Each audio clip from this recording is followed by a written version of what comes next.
마지막 가보도록 하겠습니다. 마지막 이거 후딱 하고 저희 40분 내로 끝내기 목표라고 했잖아요. 이제 40분 내로 끝내볼 거예요. 아무튼 네, 문법 요소라는 건요, 여러분 문장을 좀 더 어떻게 다채롭게 표현할 수 있을까라는 거를 표현하는 거고요. 여러 가지 종류가 있고 우리 여러 가지로 귀찮게 하지만 아무튼 출발해 보도록 하겠습니다. 자, 종결 표현입니다. 종결 표현 여러분들 뭐 많이 아실 거예요. 하지만 이걸 제대로 배워본 적은 없을 거라고 생각이 드네요. 그래서 이번 시간에 제가 출제될 수 있는 부분들만 한번 쪽 집어 보도록 하겠습니다. 자, 종결 표현 종류. 평서, 의문, 명령, 청유, 감탄 이렇게 있고요. 제가 잠깐 오류를 발견해서 여러분들 교재만 수정이 돼 있고 제 교재는 제가 수정을 안 해놨더라고요. 이거 공부하자. 이게 수정해. 살짝 뭔가 합성 티가 나죠. 좀 폰트는 같은데 자간을 조절 못해가지고 아무튼 이렇게 되고요. 여러 가지로 있는데 평서는 뭐 동그라미, 그러니까 마침표, 얘는 물음표, 얘는 싸가지 없음, 얘는 싸가지 있음, 얘는 느낌표 이렇게 생각하시면 될 텐데 맞아요. 여러분들이 생각하시기 맞습니다. 다만 명령은요 뭐예요? 여러분 진짜 화자가 상대방한테 진짜 명령을 하는 거고요. 청료는 우리 같이 하자 약간 이런 느낌이에요. 이해되시죠? 이렇게 된다는 거 좀 알아두시면 좋겠어요. 됐고 요 느낌표 하면 또 썰이 있죠. 썰. 이게 5팩토리얼처럼 이렇게 해가지고 이게 확률과 통계에서 많이 쓰잖아요. 이게 제 고2 때 얘기인데 제 친구가 미술을 하는 친구라 가지고 수학을 막 되게 그러니까 수학 시험 보면 공부하고 막 그렇게까지 이제 정성을 들여서 하진 않았어요. 근데 이제 1학기 때 제가 수학 1, 2를 하고 2학기 때 수학 확률과 통계를 했거든요. 제가 고등학교 2학년 때는. 그랬는데 이제 뭐라고 해야 돼? 이게 수학 2 끝나고 이제 여름 방학 때 직전에 이게 좀 복습을 시켜준다고 선생님이 확률과 통계를 이렇게 복습을 해주는 거예요. 근데 그 친구 이제 유라라는 친구거든요. 이게 친구가 화장실을 가고 싶었던 거예요. 화장실을 가고 싶어가지고 선생님 나 화장실 갔다 와야 되냐 했는데 그 선생님이 화장실을 맨입으로 안 보내줬어요. 뭔가 항상 조건을 거셨는데 그 친구한테 어떻게 얘기를 했냐면은 그 친구한테 이걸 읽어보라고 했어요. 이거. 근데 그 친구는 이제 기억이 잘 안 나죠. 왜냐면 작년에 했던 거니까. 왜냐면 이건 수학 하에 나온 내용이잖아요. 그러니까 기억이 안 나니까. 근데 애들 아무도 안 도와줘. 또 그럴 때마다 애들 아무도 안 도와줘가지고 혼자 골똘히 생각을 하다가 갑자기 이걸 읽어보랬는데 보통 n 팩토리얼 이렇게 읽으면 되는데 얘는 팩토리얼 안 보이고 느낌표로 읽어보였나 봐요. 그래서 갑자기 하다가 n 했던 거예요. 그때 상황을 봐야 웃긴데 진짜. 진짜 야, 이 손까지 가지고 n 이렇게 했던 거예요. 제 n을 강조하듯이 n 이래가지고 쌤도 어이가 없어가지고 써봐라, 읽는 법을 써봐라라고. 그 친구가 이렇게 썼나? 이렇게 썼나 그랬어요. 지금 생각하니까 되게 웃긴데 맨날 얘기해주는 썰이거든요. 이거 가르칠 때마다. 근데 저는 이게 그 상황을 봤잖아요 실제로. 그냥 얘기할 때마다 너무 웃겨요. 그냥 어떻게 그런 창의력이 나오지 학생이? 역시 미술은 창의력 있는 애가 해야 돼요. 그 친구 창의력이 되게 좋거든요. 아무튼 가봅시다. 그래서 여기서 중요한 거는 의문문 정도가 좀 중요해요. 의문문하고 밑에 나온 하나 정도. 의문문은요 여러분 크게 세 가지가 있습니다. 판정의문문, 설명의문문, 수사의문문 이렇게 세 가지가 있어요. 판정의문문은 말 그대로 OX고요. 설명의문문은 주저주저 설명을 해야 되고 수사의문문은요 약간 서리법 같은 거예요. 굳이 답변을 안 해도 되는 의문문. 어찌 안 기쁘겠느냐 약간 이런 거 있죠. 이런 거 이해되시죠? 됐고 이렇게 됩니다. 그래서 판정의문문 뭐 이렇게 써요? 밥 먹었니? 라고 했을 때 뭐라고 어떻게 돼요? 네 먹었어요. 아니면 안 먹었어요 이렇게 되고 뭐 먹었니? 라고 하면 어떻게 돼요? 그렇죠. 오므라이스 먹었어요. 이런 식으로 되겠죠. 그래서 우리 경상도 사투리 보면 밥문나 뭐문노 이걸로 구분하는 거 많잖아요. 그것도 중세국어 때 다룰 거지만 그것도 판정, 수사의문문 판정이랑 설명의문이랑 관련이 된 내용이에요. 아무튼 그랬습니다. 그래서 이렇게 됐고 뭐 다 아실 거예요. 아실 건데 뭐 수사의문만 좀 보면요. 그렇게 되면 얼마나 좋을까? 이거는 답변을 요구한 게 네 그러게 정말 좋겠네 이게 아니잖아요. 그냥 진짜 눈치껏 얘기한 거잖아요. 그러니까 이거는 굳이 답변을 할 필요가 없는 수사의문에 속한다. 그리고 여러분 우리말은 어때요? 오늘 날씨가 참 안 좋지라고 했을 때 진짜 날씨가 안 좋아. 그럼 답변 어떻게 해야 돼요? 네, 안 좋아요 라고 해야 돼요. 우리말 은근 헷갈립니다. 네, 안 좋아요. 영어는 아니죠. 영어는 좋으면 무조건 yes, 안 좋으면 무조건 no죠.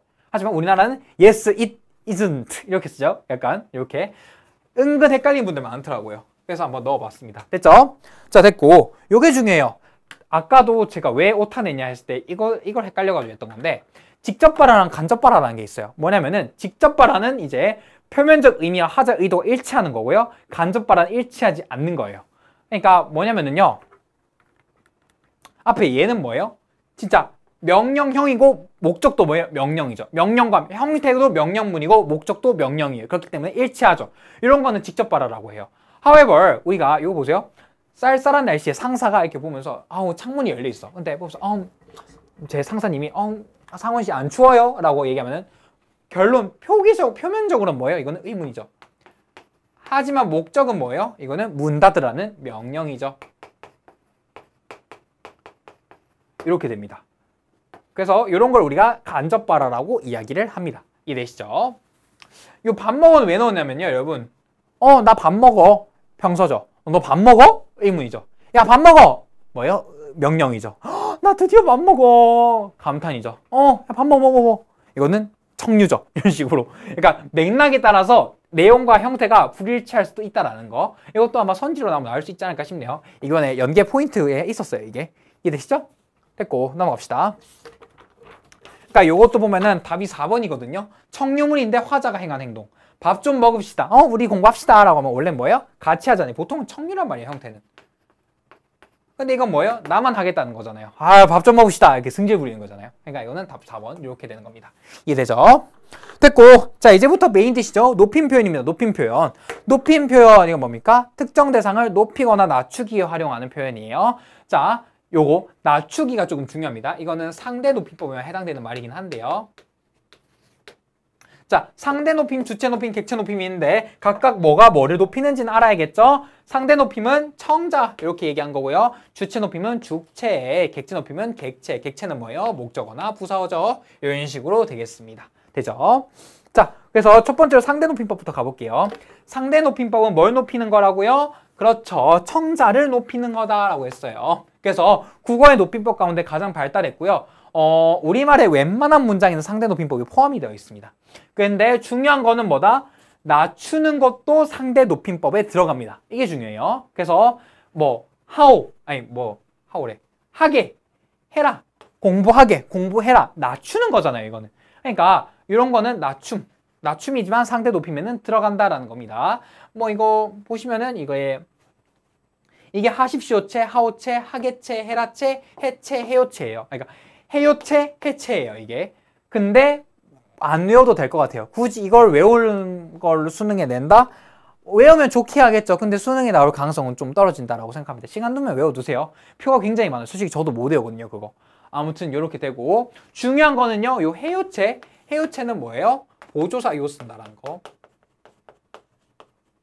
나머지 십시오, 오, 개, 라 이거 다 뭐예요? 이거 다 어미예요. 종결어미입니다. 하지만 해요체 요만큼은 이거는 보조사다라는 거. 요것만 알아주세요. 상대 높임법에서 문제 내면 요 보조사 가지고 헷갈리게 될 가능성이 더 높습니다. 이해되시죠?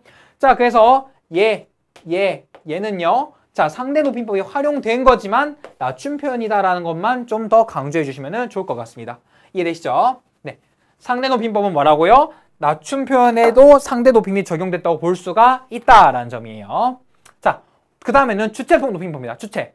이거는 주체를 말 그대로 높이는 거예요. 자, 상의자일 때 사용하는데 공손을 높일 때도 우리 애기한테도 이거 애기가 만든 거예요. 이렇게 할 때도 있지만 이거는 애기가 하실 거예요. 그러니까 이런 식으로 놀린 것 같나요, 좀? 아무튼 그런 거 특징이 있고요. 실현 방법에는요, 주체 높임 선언어미 의시 붙이는 거, 그리고 주격조사 깨서, 그리고 특수어휘 이렇게 가정이 되겠습니다. 그래서 고객이 오다가 아니라 오신다라고 하고 주격조사 깨서 쓰고요. 할머니께서 주무신다 이렇게 되겠죠. 자, 이거 여러분 아시죠? 형태소는 요렇게 나뉘어요. 여기서 시는 요 시가 아닙니다. 선언어미 의시가 아니에요. 아시죠, 다들? 주무다라는 말이 없으니까요. 오케이. 자, 그리고 요게 되게 논란이 많은데요. 드시다. 자, 사전에 의하면요. 얘는요, 특수어휘가 아닙니다. 왜 그러냐면요. 들다 있죠, 들다. 한술 들다 할 때. 이게 특수어휘예요. 그러니까 이 드시다는요. 특수어휘에 선어말 어미가 결합되었다고 보는 게 조금 더 적절할 것 같아요. 물론 이것도 논란이 많습니다. 논란이 많은데 일단 사전에 정확한 국립표준국어 대선에 의거한 분석을 한다면은 얘는 특수어휘에 선어말 어미가 붙으면서 리얼 탈락이 된 형태다라고 보는 게 맞을 것 같아요. 이해되시죠? 오케이. 자, 됐고. 근데 간접 높임이라는 게 있어요. 원래 이건 다 뭐예요? 자, 고객이, 그러니까 온 거의 주체가 고객이잖아요. 그래서 옷이다라고 쓰고 약간 이런 식으로 하는 건데, 간접 높임은요, 어머니는 키가 크시다. 따지고 보면 뭐예요? 키는 어머니가 큰 거잖아요. 아니 뭐래. 키는 어머님이 큰 거긴 한데 크시다 대응되는 주어는 뭐예요? 키잖아요. 그러니까 이건 사실 높임 쓸 그게 아니라는 거지. 근데 뭐예요? 어쨌든 어머니의 것이니까 얘도 높임을 해준다는 거예요. 그게 뭐다? 간접 높임이다 라는 거예요. 자, 근데 특징이 뭐냐면 있다 있죠.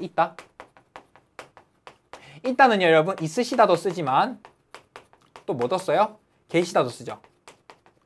근데 요 간접 높임 뭐 하고 계세요, 하고 있으세요 이거 둘 다 괜찮아요. 하지만 후나 말씀 있으시겠습니다처럼 우리 간접 높임의 상황에서는요 후나 말씀이 계시겠습니다 이렇게 안 쓰죠? 후나 말씀이 있으시겠습니다로 쓰셔야 됩니다. 요거 문장 쓸 때 좀 주의해 주시면 좋겠어요. 됐고 그 다음에 자 객체 높임법 보기 전에 예문을 봐야죠. 자 아버지께서 오신다. 그리고 집에 댁에 계신다. 이게 그거죠 여러분. 주문하신 커피 나오셨습니다. 아니죠 이거 나왔습니다. 왜냐면 커피가 나온 거니까. 그러니까 높이려면 앞에 이걸 높여야죠. 왜? 고객님이 주문하신 거니까. 그러니까 고객님을 높이려면 여기를 높여야죠. 커피는 이거 나온 거에 주는 커피잖아요. 이해되시죠? 선생님의 말씀이 타당하십니다. 이것도 말씀을 높인 거지만 이거는 간접 높임이 되겠고요. 자 보면은 무슨 고민 계세요? 안 되죠. 왜냐하면 고민이 있다라는 거니까 간접 높임이죠. 이것도. 자, 요 예문 7번은 왜 제가 얘기했냐면요. 자, 청자 누구예요? 선생님이죠. 근데 이거 썼죠. 얘는 뭐예요? 일단은 이거는 뭐 하십시오체는 뭐 십시오 뭐 형태소가 엄밀하게 구분이 되지 않긴 한데 이거는 뭘 한 거예요? 이거는 상대 높임을 한 거고요. 그리고 계시다 쓰잖아요. 계시다. 얘는 뭘 한 거예요? 얘는 주체 높임을 한 거죠. 그러니까 하나의 문장에서 상대 높임법과 주체 높임법 이게 동시에 발현이 될 수가 있다라는 거예요. 그러니까 저는 요 동시에 발현된다는 걸 보여주려고 가져온 예시입니다. 그러니까 이게 둘 다 청자도 높이고 상대 그 주체도 높이네. 근데 우연찮게 청자랑 주체가 같은 상황이었던 거네. 이런 식으로 분석하는 게 가능할 거예요. 자, 그 다음에 객체 높임법 볼게요. 객체 높임법. 객체는요 목적어나 부사어를 높이는 거라고 생각하시면 돼요. 그래서 일단은 근데 얘는 뭐예요? 앞에 주체 높임처럼 선어말 어미가 없습니다. 그래서 특수어 있으셔야 돼요. 그래서 어떤 거 있죠? 뭐 뵙다, 뭐 여쭙다 이런 거 보통 쓰죠. 자 그리고 부사격 조사께 나는 선생님께 이렇게 쓰죠. 목적격은 없어요. 목적격은 없고 그냥 부사격만 이렇게 있습니다. 자 그래서 보시면은 뭐 요 문장 일부러 제가 좀 복잡하게 썼어요. 자 어떻게 돼요? 할머니께서 우리 집에 오신다고 하셔서 자 그러면은 이렇게 해서 할머니가 끊고 뒤에 뭐가 수식이 돼야 돼요? 여기 할머니 르이 돼야 되죠. 그러니까 이거는 뭘 높인 거예요? 이거를 높인 게 아니라 생략된 할머니 르를 높이려고 사용된 거죠. 이렇게 정리. 오케이? 이해되죠? 자, 그 다음에 예문 2번은요. 이건 맞는 문장일까요? 틀린 문장일까요?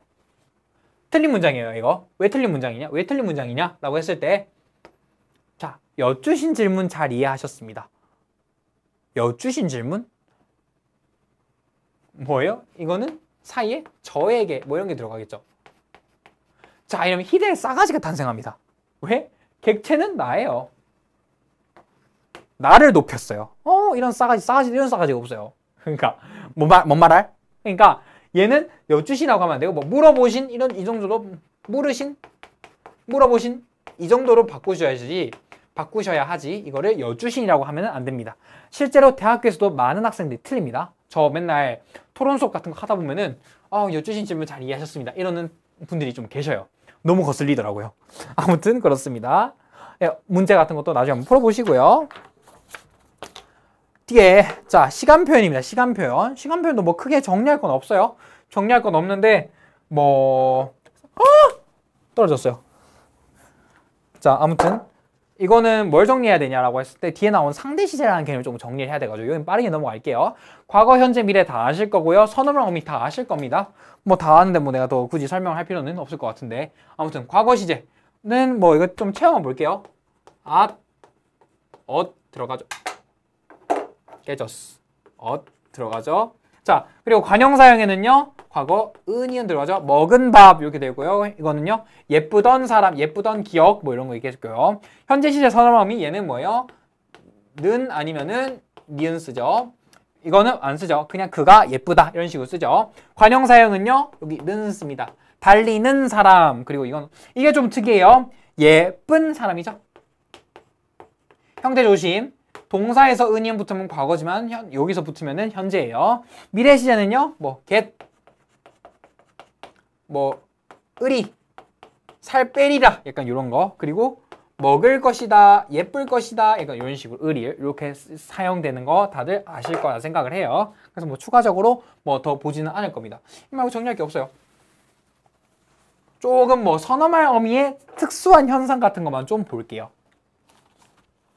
자, 여기 보시면은요. 자, 과거 시제 at의 기능인데요. 완료 혹은 완결의 지속을 나타내기도 해요. 입었다. 그는 빨간 옷을 입었다. 그러니까 이거는 과거 입은 게 아니라 지금 입은 상태가 지속되고 있는 거죠. 제 빨간 옷 입었다. 라고 현재잖아요. 이렇게 된 거. 아까도 제가 CF도 다 나왔는데 꽃이 폈다. 폈었다. 야, 꽃이 폈다. 이거 따지고 보면 이거 약간 지속이죠. 왜냐면은 지금 제가 지금 봤는데 꽃이 폈다라고 하니까 과거의 사건 아니지만 제가 계속 뭐라고 해요? 과거형 쓰고 있죠. 그러면은 옛날에는 폈는데 지금은 아니야 라고 할 때 우리 어떻게 하죠? 얻어 쓰죠. 폈었다 이런 식으로 표현을 합니다. 이해되시죠? 자, 그리고 미래도 써요. 미래도 완전 가능성이 높은 거. 와, 나 진짜 큰일 났다 이럴 때 어떻게 해요? 혼났다처럼 완전 100% 다가올 미래일 때는 과거 시제 쓰기도 합니다. 현재 시제 한글을 팔면 뭐 그래도 뭐 지구는 이쪽으로 돈다 뭐 이런 과학적 불변의 진리 현재 시제. 그리고 오히려 가까운 미래는 현재 시제로 나타나기도 해요. 나는 내일 호주에 간다. 내일이 붙었으니까 이렇게 되겠죠. 미래 시제. 여러분 애초에 미래라는 건요 안 일어난 일이잖아요. 안 일어난 일이기 때문에 추측, 의지, 가능성 이런 게 들어갈 수밖에 없습니다. 안 일어난 일이기 때문이에요. 그래서 도착했겠다. 추측, 공부하겠다. 의지. 이건 초등학생도 풀겠다. 가능성. 이런 식으로 분석을 많이들 합니다. 이해되시죠? 좋아요. 이렇게 정리만 하면 되고.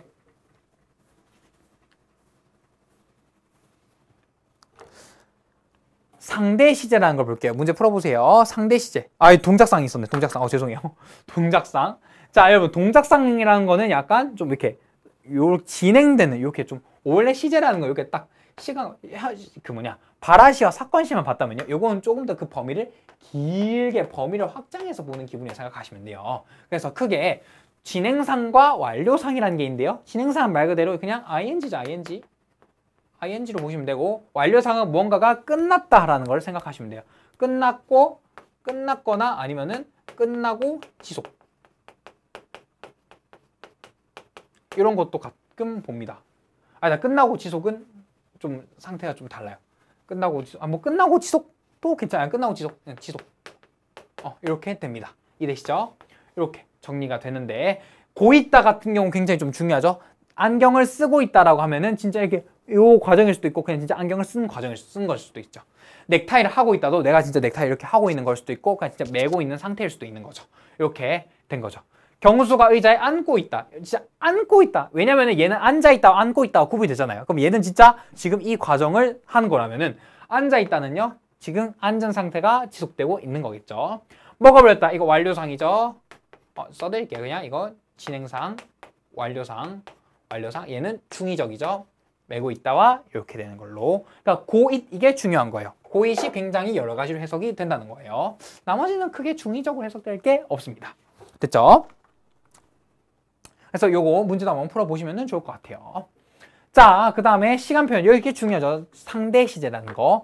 우리가 이때까지 봤던 건 뭐예요? 절대 시제죠. 어떻게? 발화시와 사건시의 관계를 가지고 우리가 뭐 사건시가 앞에 오면 뭐고 뒤에 오면 뭐고 이런 식으로 얘기를 했지만 상대 시제라는 거는요.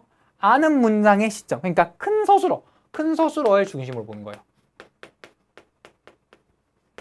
그러니까 예문 1번과 예문 2번 보세요. 자, 서울 여행 갔을 때 이 옷을 샀어. 그리고 서울 여행 갈 때 이 옷을 샀어. 선후 관계를 보세요, 여러분. 서울 여행 갔을 때 이 옷을 샀어는요. 뭐예요? 진짜 서울에서 명동에서 옷을 샀을 때 여행을 가서 명동에서 옷을 샀을 때 뭐예요? 1번이죠. 이해되시죠? 하지만 서울 여행 갈 때 이 옷을 샀어 라면 뭐가 돼요? 그러니까 여행을 가기 전에 뭐예요? 여행을 가기 전에 옷을 산 거죠. 이해되죠? 그러니까 여행을 가기 전에. 그래서 얘는 뭐예요? 얘는 상대적으로 과거고요. 얘는 얘에 비해서 미래입니다. 그러니까 사고 가다잖아요. 얘는 가서 사다잖아요. 이런 식으로. 이해돼요? 맞죠? 신기하죠? 그러니까 이런 식으로 보는 게 상대 시제라는 친구예요. 이해되죠? 그래서 아니 쌤 그러면은 똑같은 거 아니에요? 얘도 지금 을 썼잖아요. 이거 뭔 을이래?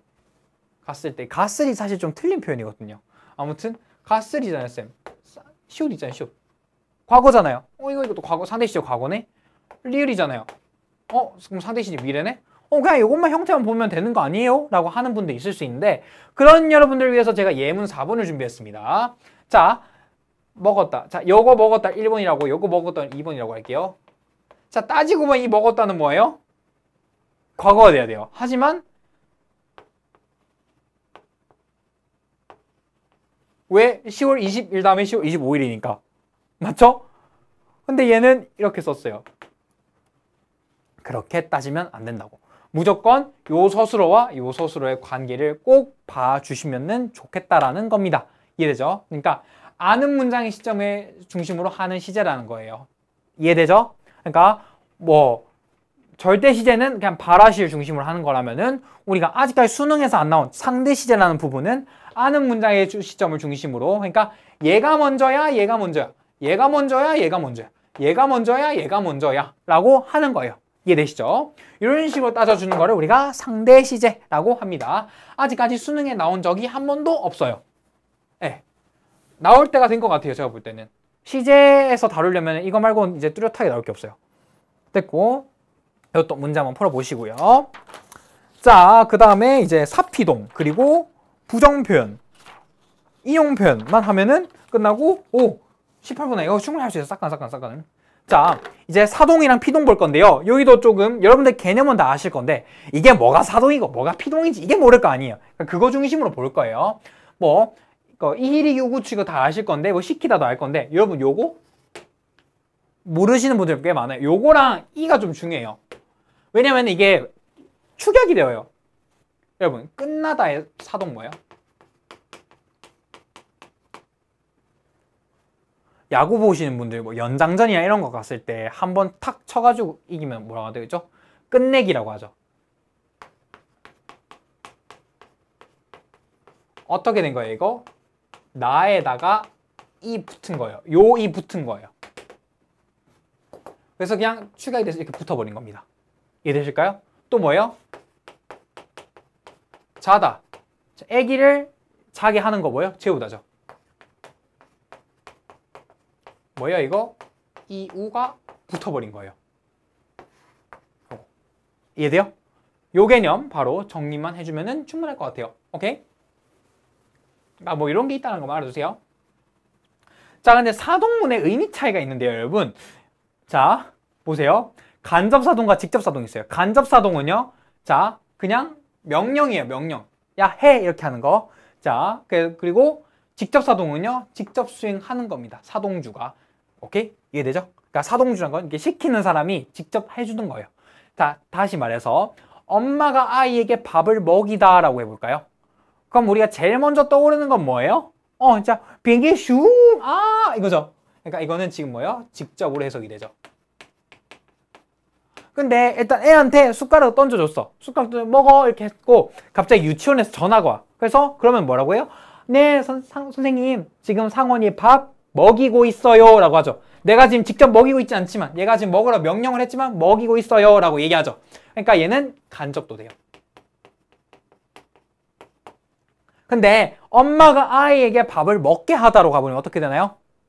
이거는 빙이 슈 이건 안 되잖아요. 이거는 무조건 간접으로밖에 해석이 될 수가 없어요. 그러니까 유도하는 거죠. 자, 그렇다면은 차이가 어떤 게 있냐? 얘는 뭐죠? 얘는 전미사 쓴 거잖아요. 그래서 얘를 우리가 파생적 사동만 가능하다. 아이, 뭐래. 그래서 직접 사동은요, 파생적 사동만 가능해요.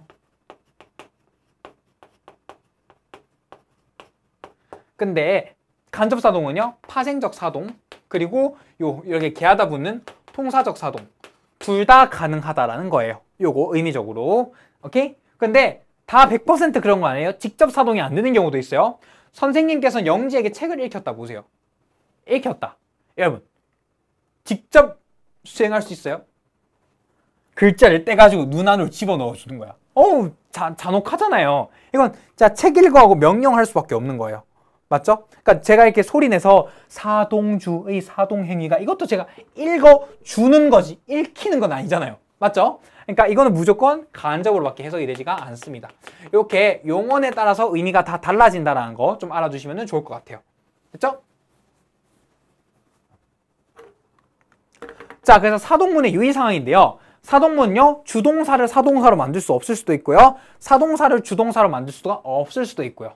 이중사동 표현도 중요해야 되고요. 자, 더위 먹었어요. 자, 아들이 더위를 먹었어요. 이거 엄마가 줬다고 할 수 있어. 엄마가 아들에게 더위를 먹였다. 택도 없는 소리잖아요. 그러니까 이런 경우가 있다는 거고요. 그리고 알죠?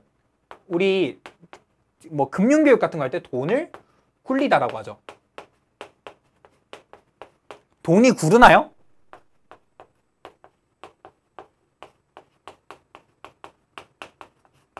이상하죠. 이렇게 역관계, 그러니까 주동문은 다 사동이 되는 게 아니고 사동이 다 주동이 되는 건 아니에요. 그리고 너가 좋아하는 온앤오프라는 그룹을 소개시켜줘. 온앤오프 11월 달에 컴백합니다. 많은 관심 부탁드리고요. 소개시켜줘. 자, 여러분, 소개라는 것 자체가 상대방에게 특정 기억을 알게 하다라는 거예요. 알게 하다, 개하다. 이미 사동의 의미가 들어갔잖아요. 이거 자체에 사동의 의미가 있어요. 그렇기 때문에 이렇게 하면 사동이 돼버려요. 그래서 얘는요, 소개해줘로 바꿔주셔야 됩니다. 그러니까 추가적으로 사용할 필요가 없는 거예요. 대표적인 게 소개, 그리고 교육, 이런 게 있습니다. 이해되시죠? 교육시키다가 아니고 교육하다입니다. 이해되시죠? 이렇게. 자, 그 다음 피동입니다. 피동에 대비되는 게 능동이라는 거 다 아실 거고요. 이거는 당하는 거죠. 당하다. 그래서 이힐이기 돼 이런 거 있고요. 자, 용어 연관에 어지다 붙는데요. 이거 잘 모르는 분들 많아요. 어지다가요, 여러분, 접사가 아니에요. 이거 연결어미 어예요. 보조용언 지다 붙은 겁니다. 이렇게 해석하는 관점이 강해요. 어떤 사전, 되게 마이너한 사전 보면 어지다를 하나로 붙이는 경우가 많은데요. 표준국어 대사전은 그렇게 보지 않습니다. 오늘도 한번 표준국어 대사전을 우리 검색해 볼까요? 자, 표준국어 대사전. 자, 딱 치면은, 자, 어지다 치면은 아무것도 안 나요. 어지다 치면은 여기 보시면은 검색 결과가 없습니다. 아이고, 초점. 아무튼 초점이 여기 보면 검색 결과가 없습니다. 이렇게 나옵니다. 아무튼 이런 식으로. 그러니까 결국 분석 자체는 연결어미어의 보조 용언 지다라고 보셔야 되는 거예요. 아시겠죠? 고려대 한국어 대사전에 무슨 동아 대사전 이런 데는 나올 수 있는데 수능은요, 무조건 표준국어 대사전을 기준으로 출제됩니다. 아시겠죠? 그렇기 때문에 괜히 그냥 이렇게 알아두세요. 되죠? 오케이, 좋아요. 자, 피동문도 유의사항이 있어요. 많죠? 원래 여러분 이론적으로는요, 피동문은 애초에 도둑이 꼬리를 경찰이 도둑을 잡다처럼 어떻게 돼요? 목적어가 있어야 돼요. 그렇기 때문에 일반적으로는 타동사만 가능한데요. 일부 피동사, 그러니까 일부 자동사가 만들 수 있는 경우가 있어요. 낙엽이 바람에 난다, 낙엽이 바람에 날리다처럼. 굉장히 극히 예외적인 그런 케이스입니다. 자, 목적어가 존재할 수 있어요. 보통 사람들이 목적어 없어, 그러니까 피동은 무조건 목적어 없다 이렇게 얘기하시는 분들이 많은데 꼭 그런 건 아니에요. 소유물 같은 거, X의 A 같은 거, 경찰이 도둑의 꼬리를 밟았다. 이거 바꿔볼까요? 도둑을 보면은 도둑이 경찰에게 꼬리를 밟혔다. 목적어 있잖아요. 이렇게 이해되죠? 아까도 얘기했던 것처럼 사동도 주동, 사동이 대응 안 됐던 것처럼 피동도 능동, 피동이 1대1로 자유롭게 교차가 안 될 수도 있어요. 날씨가 풀렸다. 근데 뭐 조물주가 날씨를 풀었다 이렇게 하나요? 안 쓰죠 이런 표현. 그리고 이중피동 중요하죠. 이거 되어졌다 이렇게, 이게 특히 이거 영어에서 수동태 해석할 때 되어지다 이렇게 해석하시는 분들 많은데 굉장히 문법적으로 틀린 표현입니다. 그리고 우리 윤동주 선생님 시 뭐 있어요? 쉽게 쓰여진 시. 이 당시에는 뭐 애초에 이게 윤동주 선생님이 그 모르셨던 게 아니라 이 당시에는 어문 규범 자체가 부재했어요. 그냥 지금에 들어서야 약간 맞춤법 좀 바꾼 거라 가지고 얘도 뭐예요? 쓰이다의 어지다잖아요. 피동이기 때문에 얘도 이중피동입니다 원래는. 근데 뭐 이 당시에는 그런 게 없었잖아요. 윤동주 선생님 욕하지 마시고 그냥 그 이후에 이렇게 규범이 추가되었다는 것만 알아두시면 돼요. 자, 그 다음에 이중피동은 안 되는데 사동의 피동을 붙이는 거는 괜찮아요. 예를 들어서 사건의 전말이 밝혀지다. 자, 그럼 이거 원래 뭐예요? 뭐 전말을 밝히다잖아요. 원래는 이렇게 되면 뭐예요? 이거 피동이죠. 그러니까 사동이죠. 밝게 하는 거니까 사동. 이거를 피동으로 옮겨버리면 사건의 전말이 밝혀지다는 말이에요. 그러면은 밝혀지다 같은 경우는 밝히어지다 할 텐데 얘가 어차피 사동이기 때문에 이게 피동으로 가도 아무런 문제가 없습니다. 이거는 이중피동이라고 보지 않아요. 이해되시죠? 자, 그리고 동일한 형태 같은 게 많아요. 예를 들어서 뭐라고 해야 돼? 보였다, 보이다. 많은 대부분의 형태가요. 사동과 피동의 형태가 같습니다. 엄마에게 춤을 보였다. 그럼 엄마는 원치 않는데 본 거, 그러니까 엄마는 피동 아닌가요? 라고 하면은 안 돼요. 그거 바로 뒤에서 다룰 거예요. 어쨌든 엄마한테 춤을 보게 한 거잖아요. 명령한 거잖아요. 그러니까 얘는 사동입니다. 근데 눈을 뜨니 아름다운 풍경이 보인 거예요. 그러니까 나는 그러니까 풍경이 떡하니 보인 거예요. 풍경은 구경 당한 거잖아요. 얘 피동입니다. 이렇게 된 거고요. 자, 그리고 요거는 아마 그러니까 엄매도 뒤에 뭐 첨삭하거나 이럴 때 나올 건데요. 적절하게 쓰셔야 돼요. 피동은 왜냐면 내가 당했다라는 느낌이잖아요. 그러니까 생각하다보다 생각되다라고 하면요.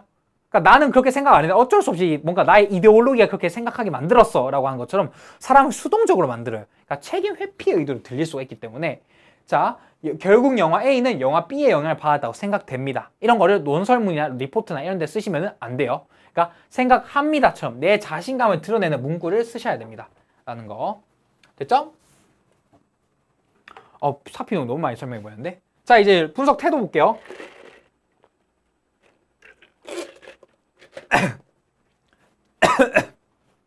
자, 첫 번째로 주어와 서술의 관계를 무조건 파악하셔야 돼요. 자, 멋진 풍경이 보여서 여기서 뭐예요? 멋진 풍경은 그냥 관찰의 대상이죠.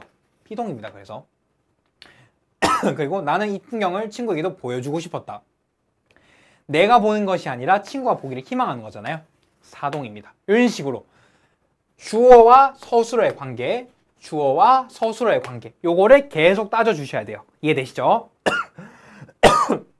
아, 커피 잘 마셨어. 커피가 기도로 들어간 놈이에요. 자, 근데 이히리기가 쓰였을 때 목적어가 없잖아요. 그럼 피동일 가능성이 높고요. 목적어가 있다면 사동일 가능성이 높아요. 100%는 아니지만 그렇습니다. 보세요. 자, 기억. 뒤집혔대요. 목적어 없죠? 피동이에요. 자, 선생님의 휴대폰을 빼앗겼다. 근데 이건 또 뭐예요? 목적어가 있어요. 하지만 내가 당한 거잖아요. 그러니까 내가 빼앗은 게 아니라 빼앗긴 거잖아요. 피동이에요. 그러니까 100% 아니라고. 가능성이 높다고. 목적어가 있다면 사동일 가능성이 높은 거예요. 100%는 아니라고. 엄마가 아이에게 옷을 입히다. 이렇게 이런 식으로. 이해될까요? 자, 그래서 개하다 같은 경우에는 목적어가 없었어요. 선생들이 학생들이 집에 가게 하셨다처럼 목적 없을 수 있어요. 그러니까 제가 계속 얘기하지만 100% 아니라고요. 확률이 높다는 거지. 그냥 이런 스킬이 있다는 것만. 결국 핵심은 뭐예요? 요 관계 계속 잘 보셔야 돼요. 그러니까 멋진 풍경이 보는 게 아니라 그러니까 얘는 관찰을 당하는 거잖아요. 그러니까 얘는 피동인 거고 친구들에게도 보여주고 싶었다. 친구가 보기를 희망한 거잖아요. 그러니까 이거는 친구가 보게 하는 거. 그러니까 사동이 되는 거예요. 이런 식으로 의미를 분석해 주셔야 되는 겁니다. 오케이? 좋아요. 이렇게 됐고 문제도 그런 식으로 쭉쭉 풀어보시면 되겠습니다. 아시겠죠? 제가 해설도 그런 관점으로 써놓을 거예요. 부정표현. 부정표현은 뭡니까? 이건 뭐 볼 게 없죠? 안, 못, 뭐 보조, 이거는 부사고요. 이거는 보조 영언이고 어휘로도 뭐 이런 걸 쓴다라는 거. 그리고 부정국어라는 것도 있습니다. 그러니까 뭐 비정상이다는 그러니까 전혀라는 걸 쓰면은 안 되잖아요. 전혀 비정상이다. 말이 안 되죠. 그러니까 얘는 부정문이 아닌 거예요. 비정상적이다. 이런 것처럼. 이해되시죠? 그래서 안부정문은 단순부정이랑 의지부정이 있다. 단순부정 진짜 나 의지 뭐 이런 거 모르겠고 진짜 사실이 아니라고. 사실이 아닌 거. 비가 안 왔다. 사실이 아니잖아요. 이거고 의지부정. 내가 할 수 있는데 안 한 거예요. 내가 할 수 있는데 안 한 거예요. 너 연애를 안 한다 뭐 이런 거 있죠. 책을 안 읽는다. 내가 다 읽을 능력이 되는데 안 읽는 건 안 읽는 거죠. 그래서 부정부사 안 쓸 수도 있고요. 안타 쓸 수도 있습니다. 얘는요 뭐예요? 아니하다의 준말이죠. 이렇게 보면은 되겠습니다. 제가 지금 시간이 없어가지고 급하게 후딱후딱 넘어갈 거예요. 자 됐고 못은 능력이죠. 캔트죠. 캔트 이거는 학교에 못 갔다. 왜 뭐 다리를 다쳤거나 이럴 때 우리가 못 갔다라고 하죠. 이거 진짜 영문 그 영어글 그래서 못 읽는다. 이제 뭐 몰라서 까막눈이라서 그리고 읽지 못한다. 이런 식으로 쓸 수도 있겠죠. 됐고 말다 부정문 얘는 명령형과 청유문에서 쓰는 거예요. 말다 부정 말아 말아라 말자 이런 식으로 많이 씁니다. 됐죠?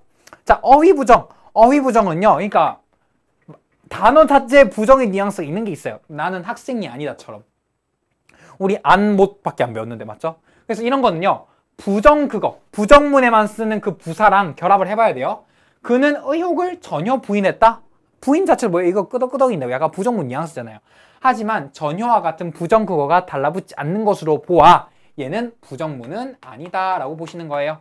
자 보세요. 자 그 녀석의 아이디어는 비생산적이다. 전혀 비생산적이다. 이거 아니죠? 그러니까 뭐예요? 이거는 그냥 부정문이 아닌 거예요. 근데 전혀 생산적이지 않다. 이건 부정문이죠. 얘는 부정문이 되는 겁니다. 이런 식으로 이야기를 해주는 거예요. 됐죠? 부정문의 중의성. 그러니까 뭐를 부정하냐 이건 거죠. 학생이 모두 오지 않았다. 라면은 보통 은는이나 부정국어 사용이나 해서 문장을 바꿔야 돼요. 그래서 모두 오지는 않았다라고 하면은 한 30% 정도 왔구나 이렇게 얘기하는 거고 덜 왔다라고 하면은 오케이 이렇게 학생들이 아예 안 왔다 뭐 이런 식으로 하면은 100%안 왔다 이렇게 되겠죠. 그래서 이것도 뭐 안 왔다가 얘를 부정할 수도 있고 얘를 부정할 수도 있고 얘를 부정할 수도 있는 거예요. 나는 어제가 아니라 오늘 만난 거야. 난 친구가 아니라 부모님 만난 거야. 이런 식으로 이해되시죠?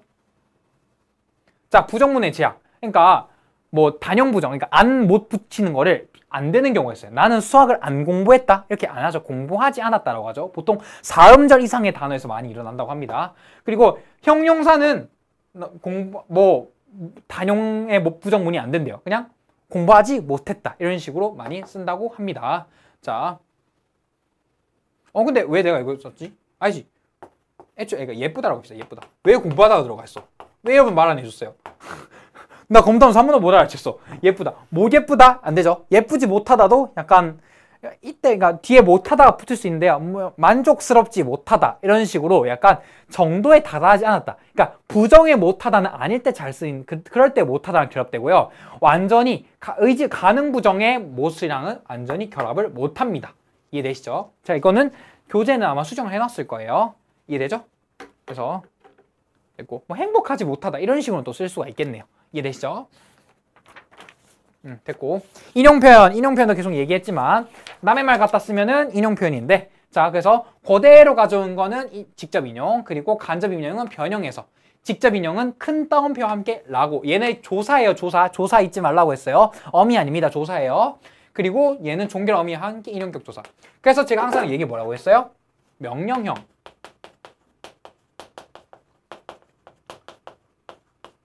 이거 조심하라고 했어요.